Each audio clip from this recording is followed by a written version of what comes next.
بسم الله الرحمن الرحيم. أم كنتم شهداء إذ حضر يعقوب الموت إذ قال لبنيه ما تعبدون من بعدي قالوا نعبد إلهك وإله آبائك إبراهيم وإسماعيل وإسحاق إلها واحدا ونحن له مسلمون. صدق اللہ العظیم. قابل عزت احترام حضرات علماء کرام اور معزز حاضرین، پردہ نشین حضرات خواتین، اللہ رب العزت نے ایک بہترین موقع دیا کہ ہم سب یہاں مدرسے کی اجلاس میں تشریف بیٹھے ہوئے ہیں. اللہ ہمارا بیٹھنا مبارک کرے. اللہ رب العزت بھی کتنے خوش ہو رہے ہوں گے کہ ایسی مجلس میں ہم بیٹھے ہوئے ہیں جس مقصد کے لیے حضرت نبی کریم صلی اللہ علیہ وسلم کو اللہ نے دنیا میں مبعوث فرمایا. هو الذی بعث فی الأمین رسولا منہم یتلو علیہم آیاتہ ویزکیہم وَيُعَلِّمُهُمُ الْكِتَابَ وَالْحِکْمَةَ. حضور پاک صلی اللہ علیہ وسلم کو اللہ نے بھیجا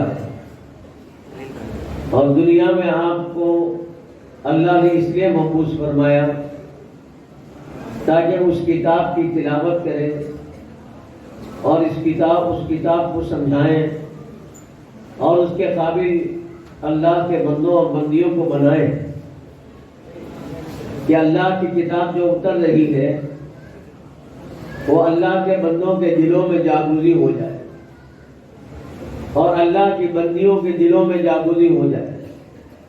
نبی جو بھیجے جاتے ہیں وہ صرف مردوں کی طرف نہیں بھیجے جاتے، عورتوں کی طرف بھی. تو جب تشریف لائے مردوں کے لیے بھی عورتوں کے لیے بھی. اسی لیے ایک مرتبہ عورتوں نے حضور پاک صلی اللہ علیہ وسلم سے درخواست کی کہ اے اللہ کے نبی، مرد تو مختلف مجلسوں میں آپ سے فائدہ اٹھاتے ہیں، ہم عورتوں کے لیے حدیث میں آتا ہے سرکار دو عالم صلی اللہ علیہ وسلم نے ان کو جمعرات کا دن مقرر کیا تو وہ یار اللہ کا نبی دونوں کی طرف بھیجا گیا. اور کیا دے کر بھیجے گئے حضور پاک صلی اللہ علیہ وسلم؟ یتلو علیہم آیاتہ ویزکیہم. اللہ تعالیٰ کی طرف سے جو کلام پاک آپ پر نازل ہو رہا ہے اس کے لیے لوگوں کے دلوں کو ہموار کرنا تاکہ یہ کلام کانوں میں پڑے تو دل میں اترے. اگر دل میں کلام نہیں اترتا، اس لیے کہ دل جو ہے یہی اصل بادشاہ ہے پورے بدن انسانی کا. ڈاکٹر کے پاس جاتے ہیں تو سب سے ایسے ہی اللہ کے نبی صلی اللہ علیہ وسلم نے فرمایا الا ان فی الجسد لمضغہ. دیکھو انسان کے اندر ایک گوشت کا لسڑا ہے، جب وہ بن گیا تو انسان بن جائے گا، اگر خدا نہ خواستہ وہ بگڑا تو انسان بگڑ جائے گا. دل ہموار ہو، دل قابل بنے اللہ کے کلام کو لینے کے. اس کے لیے حضرت محمد صلی اللہ علیہ وسلم نے صحابہ پر سب سے پہلے ایمان کی محنت کی. ابھی حضرت بلال کا واقعہ آپ نے سنا. ایسے ایمان کا بنا کہ دنیا کی اور دنیا کی ساری طاقتیں بلکہ خود مار پیٹ ہو رہی ہے اور گرم ریت پر لٹے ہوئے ہیں، گرم چٹانیں سینے پر ہیں، حاضر کی ساری تکلیفیں ہیں، لیکن اندر کی بات نکل رہی ہے اللہ احد. کرتے تو اللہ ہی ہے، طاقت تو انہی کی ہے، وہی فعال لما یرید ہے. تو ہر پٹائی پر وہ کہہ رہے اللہ احد. بعد میں جب حضرات صحابہ کرام رضوان اللہ تعالی علیہم اجمعین نے مجھ سے پوچھا کہ بلال اتنی تکلیفیں دی جا رہی تھی تمہیں، کیا تمہیں تکلیف محسوس نہیں ہوتی تھی؟ تو حضرت بلال نے فرمایا کیوں نہیں ہوتی تھی، میں بھی تو تم جیسا انسان تھا. لیکن یہ ہے اصل بات. یہ چیز میرے دوستوں پیدا کرنی ہے اور یہ پیدا نہیں ہوگی بغیر قرآن پاک کے اور قرآن پاک پر پورا یقین کیے بغیر۔ آج ہماری ساری پریشانیاں، جیسا کہ علامہ اقبال نے کہا، وہ زمانے میں معزز سے مسلمان ہوگا اور ہم خار ہوئے تاریخ پورا ہو۔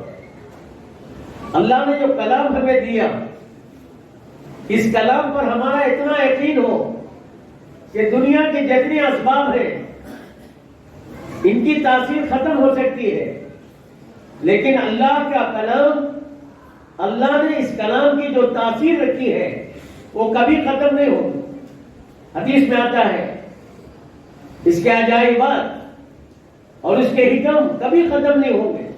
یہ اللہ کا کلام ہے، اللہ لم یزل ولا یزال ہے، اور اللہ کا کلام ہمیشہ رہنے والا ہے اور اس کی طاقت ہمیشہ رہنے والی ہے۔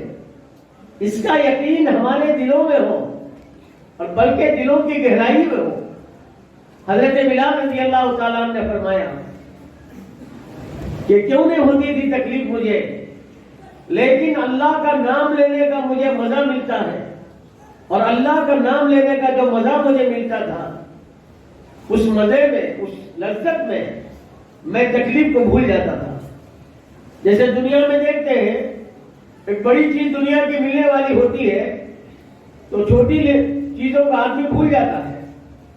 ایک تاجر کے پاس ہم بیٹھے تھے، بیپار کا سیزن تھا، تجارت کا، مال بک رہا تھا، غلہ بھر رہا تھا، چائے آ گئی ٹھنڈی ہو گئی، ناشتہ آ گیا ٹھنڈا ہو گیا، اور نہ چائے پینے کی طرف دھیان، نہ ناشتے کی طرف دھیان، حالانکہ پیٹ میں بھوک ہے، چائے کے بڑے عادی ہیں، لیکن چونکہ غلہ ہے اپنا سامنے، خوشی خوشی ان کے پیشانی پر کوئی بل بھی نہیں پڑ رہے ہیں اور انہیں کوئی تکلیف بھی نہیں ہو رہی ہے۔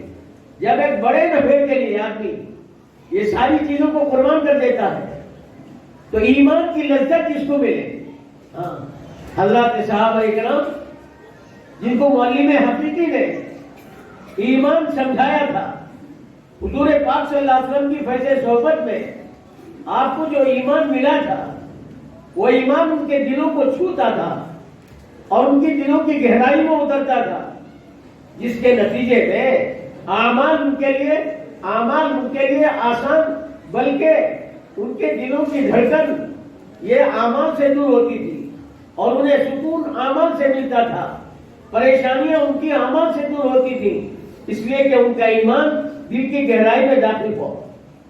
قرآن پاک، اللہ تعالیٰ قرآن پاک میں فرماتے ہیں الذین آمنوا، جو ایمان والا ہے، یقین ہے اللہ کی ذات عالی پر، اور اللہ نے جو فرمایا وہ ہوگا، الذین آمنوا وتطمئن قلوبهم بذکر اللہ، اللہ فرماتے ہیں اللہ کے ذکر سے ان کو دلوں کو اطمینان ملتا ہے۔ آج مجھے اطمینان ملتا ہے، مجھے پیسے میرے جیب میں ہوتے ہیں، اسباب میرے ساتھ میرے پاس ہوتے ہیں، میرے گھر سے مجھے اطمینان، میرے کپڑوں سے مجھے اطمینان، میرے عہدے سے مجھے اطمینان۔ اللہ تعالیٰ میرے دوستوں حقیقی اطمینان ہمیں عطا فرمائے۔ حقیقی اطمینان اللہ نے جن چیزوں میں رکھا ہے اسی کے لیے مدارس قائم ہے۔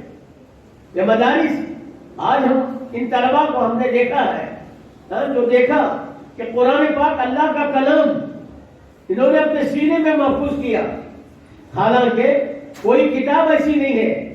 دنیا کو چیلنج ہے کہ آدمی یاد کرے اور ہمیشہ یاد رہے۔ ہمارے بچے پڑھتے ہیں، 8 سالہ 9 سالہ بچہ ایک بیٹھک میں قرآن ختم کرتا ہے اور اس کا یاد کیا ہوا کلام پاک اور اس کے موت تک یاد رہتا ہے، اور بڑھاپے میں بھی وہ کلام پاک سناتا ہے۔ یہ اللہ کے کلام کا معجزہ نہیں تو اور کیا ہے۔ وَلَقَدْ يَسَّرْنَا الْقُرْآنَ لِلذِّكْرِ فَهَلْ مِن مُدَّكِرٍ، اللہ نے فرمایا ہم نے قرآن کو آسان کر دیا، ہے کوئی تم میں سے نصیحت حاصل کرنے والا؟ حالانکہ اللہ کا کلام ہے، یہ کلام الملوک کی ملوک الکلام، بادشاہوں کا کلام بادشاہی رنگ لیے ہوئے ہوتا ہے، اور اللہ شہنشاہوں کے شہنشاہ ہے، جس کو چاہتے ہیں اوپر لے جاتے ہیں، جس کو چاہتے ہیں نیچے لاتے ہیں۔ کتنے شہنشاہ دنیا سے چلے گئے اور کتنے آ رہے ہیں دنیا سے جائیں گے، اور جو کچھ یہ دینیں مان رہے ہیں، اللہ تعالیٰ ان کی آوازوں کو نیست و نابود کرے، ان کے آوازوں کو اللہ پاش پاش کرے۔ اللہ کی ذات پر، اللہ کے نام اور کام پر جس کو بھروسہ اور یقین ہوگا، میرے دوست اور بزرگوں، ان کی آوازیں ہیبت کا کیا ذریعہ بنے گی، ان کی آوازیں کچھ نہیں کر پائیں گی۔ وہ شہنشاہ کا کلام ہے یہ، اور اللہ خود فرماتے ہیں لو انزلنا هذا القرآن على جبل لرأيته خاشعا متصدعا من خشیۃ اللہ۔ اگر ہم اس کلام کو پہاڑوں پر اتارتے، یعنی پہاڑوں کو اس کی حقیقت بتاتے، پہاڑ خدا کے خوف سے ریزہ ریزہ ہو جائے۔ زمین جب بنی، حدیث میں آتا ہے زمین میں تزلزل کی کیفیت تھی، زمین کے قرار و ثبات کے لیے اللہ نے پہاڑوں کو بطور میل کے گاڑا ہے، اور ایسے پہاڑ جو قوت و صلابت میں اتنے مضبوط ہیں، لیکن اللہ کے کلام کی حقیقت اللہ ان کو بتاتے ہیں، اللہ کے خوف سے ریزہ روزہ ہو جاتے۔ وہ کلام اللہ نے اس ضعیف انسان کو دیا، اور ضعیف میں ضعیف بچے کیا ہوتے ہیں، کتنے کمزور ہوتے ہیں، لیکن اس ضعیف انسان کے دل میں اللہ تعالیٰ نے اس کلام کو رکھا اور دل کو اس قابل بنایا ہے کہ یہ کلام اس کے اندر آئے اور اس کی حفاظت ہو جائے اور اس کو محفوظ رکھے اور پڑھتا رہے گا۔ اصل میں تو ان کی شان اس وقت دیکھیں گے جب یہ جنت کی سیڑھیوں پر چڑھیں گے اور اللہ حافظ قرآن سے، قاری قرآن سے کہیں گے کہ اقرا ورتقی ورتی کما کنت ترتی فی الدنیا، قرآن کی آیتوں کو پڑھتے جاؤ اور جنت کی سیڑھیوں کو چڑھتے جاؤ۔ جب یہ دنیا دار دیکھیں گے ان کے بنگلے تھے، ان کی فلاں تھی، ان کے فلاں تھے، اور ان حافظوں کو کمزور سمجھ رہے تھے، آج ان کا کیا مقام ہو رہا ہے۔ اور اتنا ہی نہیں ہے بلکہ ان کو اللہ تھاپی دیں گے، اللہ ان کو اعزاز دیں گے۔ تلاش کرو اپنے خاندان کے لوگوں کو جن پر جہنم کا فیصلہ ہو گیا، اے حافظ قرآن، تو نے میرے قرآن کی حفاظت کی ہے، میں تجھے یہ اعزاز دیتا ہوں کہ تو اپنے خاندان کے لوگوں کو تلاش کر جن پر جہنم کا فیصلہ ہو گیا، میں تیری سفارش پر ان کو جنت میں داخل کروں گا۔ میرے دوستوں اور بزرگوں، یہ کوئی جمع خرچ نہیں ہے، زمانی جمع خرچ نہیں ہے، یہ اللہ کے نبی، اللہ کے حبیب صلی اللہ علیہ وسلم کے پاک ارشادات ہیں جن کے بارے میں حضور صلی اللہ علیہ وسلم نے فرمایا، اور بلکہ فرمایا خیرکم من تعلم القرآن وعلمہ، تم میں سب سے بہتر وہ ہے جو قرآن پڑھے اور دوسروں کو پڑھائے۔ جب حضور جس کو خیر فرمائے اور بتاؤ وہ دنیا میں کتنا بھلا بنے گا۔ مبارک ہو مفتی علاء الدین صاحب اور ان کے سارے بھائیوں اور ان کے سارے ساتھ دینے والوں کو کہ انہوں نے ایک ادارہ قائم کیا، اور یہ تو ان کے والدہ بزرگوار جناب فخر الدین صاحب کی ایک محنت کا نتیجہ تھا۔ اولاد نکلتی ہے، الولد السر الریاضی، واقعی دعوت کی محنت میں لگے اور دعوت کی محنت میں چلتے رہے اور ہر تقاضے پر چلتے رہے۔ اللہ نے ان کے پیٹ کے اولاد کو حافظ قرآن بنایا، عالم دین بنایا، مفتی وقت بنایا۔ میرے دوست اور بزرگوں، محنت جب ہوتی ہے زمین پر، ہل چلاتا ہے کسان، تو پھر کیا ہوتا ہے کہ زمین کو جب قابل دیکھتا ہے، آم بند کر کے بیج ڈالتا ہے اور وہ زمین بیج کو قبول کر لیتی ہے، اور پھر لہراتی ہوئی کھیتیاں یا باغات وہاں سے بننے لگتے ہیں اور پھول اور پھل والے درخت اگنے لگتے ہیں۔ یہ زمین پر پہلے محنت ہوئی ہے، دعوت کی محنت، اللہ تعالیٰ نے اس میں تاثیر رکھی ہے۔ حضور پاک صلی اللہ علیہ وسلم تشریف لائے، مکی 13 سالہ زندگی میرے آقا کی ساری قربانیوں کے ساتھ چلی۔ ایک ایک کے پاس جاتے تھے، ٹوٹی پر ہاتھ رکھتے تھے، سمجھاتے تھے۔ کوئی تھوک کھانا نعوذ باللہ، کوئی دھول اڑاتا تھا مکے کی آپ کے چہرے انور پر، کوئی آپ کے مبارک بدن کے کپڑے کو تار تار کرتا تھا، کوئی سر مبارک کے بادم کو پراگندہ کرتا تھا۔ میرے آقا صلی اللہ علیہ وسلم واپس آتے کر اور پھر دوبارہ صبح میں اس کے پاس جاتے، پھر سوارا جاتے۔ ایک صحابی رسول فرماتے ہیں کہ حضور پاک صلی اللہ علیہ وسلم میرے پاس 72 مرتبہ آئے لیکن میں نے آپ کی بات نہیں مانی۔ کیا میرے آقا کا دین، کیا میرے آقا کی محنت، فرمایا کہ 73ویں مرتبہ تشریف لائے تو اللہ نے میرے سینے کو آپ کی بات کے لیے کھول دیا۔ حضور پاک صلی اللہ علیہ وسلم محنت کرتے رہے، 13 سالہ مکی زندگی، محنت کا ان لوگوں کا کوئی جواب نہیں۔ صاحب کہا تو برداشت کیا، کاہن کہا تو برداشت کیا، اور صحابی کہا تو برداشت کیا، اور حضور صلی اللہ علیہ وسلم نے جو کلام سنایا قرآن پاک پڑھ کر سناتے تھے وہ کہتے تھے کاہنانہ کلام ہے، یہ ساحرانہ کلام ہے، یہ شاعرانہ کلام ہے۔ اللہ نے نبی پاک صلی اللہ علیہ وسلم کو تسلی دی، یاسین والقرآن الحکیم انک لمن المرسلین علی صراط مستقیم۔ اللہ کے بڑے محبوب ہیں حضور پاک صلی اللہ علیہ وسلم۔ اللہ نے نام لے کر پکارا نہیں حضور صلی اللہ علیہ وسلم کو، کبھی یاسین کہا، کبھی طٰہٰ کہا، کبھی مزمل کہا، کبھی منتصر کہا۔ معراج کی رات گزری ہے ابھی، وہ بتائے گی میرے آقا کا کیا مقام ہے۔ قرآن پاک میں تو اللہ نے یوں فرمایا سبحان الذی اسریٰ بعبدہ، اور کہیں فرمایا ثم دنا فتدلی فکان قاب قوسین او ادنی۔ حضور پاک صلی اللہ علیہ وسلم کی حدیث صحیحہ تفصیل کے ساتھ بتائیں گی کہ میرے آقا کہاں تک گئے تھے اور کس کے ساتھ گئے تھے۔ جہاں جبرائیل کی انتہا ہوتی ہے وہاں سے ہمارے نبی کریم صلی اللہ علیہ وسلم کی ابتدا ہوتی ہے۔ اس نبی کا یہ مقام میرے محترم بھائیوں بزرگوں، اس نبی کو مکے کی گلی کوچوں میں اس نبی کا مذاق اڑایا جا رہا ہے اور اس نبی کو مارا جا رہا ہے، اس نبی پر مکے کی دھول اڑائی جا رہی ہے، اور مایوس ہو کر پیارے نبی وہاں سے مکے والوں سے آپ پہنچے طائف کی طرف۔ ایک خچر کی سواری ہے اور دو سوار ہے حضور پاک صلی اللہ علیہ وسلم اور زید بن حارثہ۔ معراج میں گئے تو وہ برا، معراج میں گئے تو وہ استقبال کہ ہر آسمان پر کوئی نہ کوئی نبی اور کوئی نہ کوئی فرشتہ استقبال کر رہا ہے، اور اللہ کے قریب گئے التحیات للہ والصلوات والطیبات، اللہ فرماتے ہیں السلام علیک ایھا النبی۔ یہاں کیا حال ہے؟ آپ کا استقبال گالیوں سے ہو رہا ہے، آپ کا استقبال اوباش بچوں کو پیچھے لگانے سے ہو رہا ہے۔ طائف والوں نے جو امانتیں آپ کے پاس لا کر رکھتے تھے اور آپ سے بڑی محبت کے ساتھ ملتے تھے، آپ تشریف لے گئے، پہاڑوں کی چڑھائی تھی، خچر کی سواری تھی، اور اللہ کی بات پیش کی تو بجائے یہ کہ کم از کم خاموش ہو جاتے، الٹا دشمنی پر آ گئے، محبت کرنے والے عداوت پر آ گئے، اور بچوں کو پیچھے لگا دیا، ذہنی الجھن میں ڈال دیا۔ پھر بڑے نکلے، پتھروں سے مارا۔ بار بار سنتے ہیں اور بولتے ہیں، لیکن اللہ ہمیں احساس عطا فرمائے کہیں یہ واقعات ہمارے خلاف قیامت میں حجت نہ بنے۔ کیسا نبی، کیا پیارا نبی، اللہ کے پاس کتنا بلند مقام پانے والا نبی آج طائف کے اندر مارے پھر رہا ہے۔ لوگوں کی کڑوی کچیری باتیں ہی نہیں بلکہ ان کے پتھر کھا رہا ہے۔ پورا مبارک بدن خون سے بہنے لگا اور آپ صلی اللہ علیہ وسلم کشا کر گر گئے۔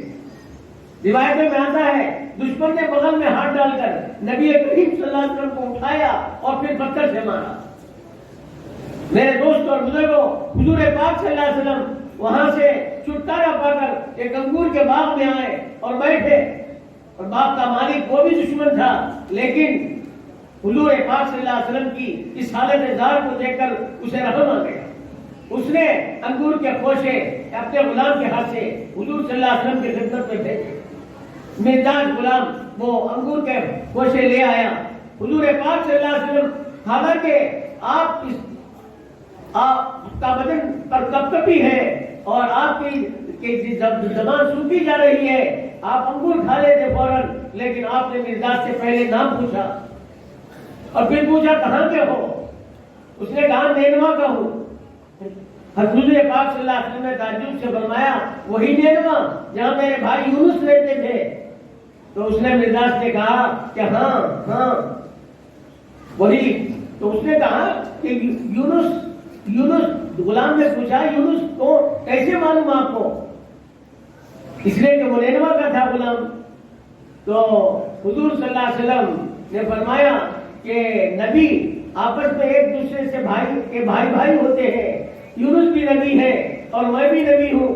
تو اس نے کہا کہ آپ کس کی دعوت دیتے ہیں؟ کہا کہ اس کی دعوت دیتا ہوں کہ اللہ کے علاوہ کوئی معبود نہیں، وہی کرتا دھرتا ہے اور میں اللہ کا بھیجا ہوا نبی۔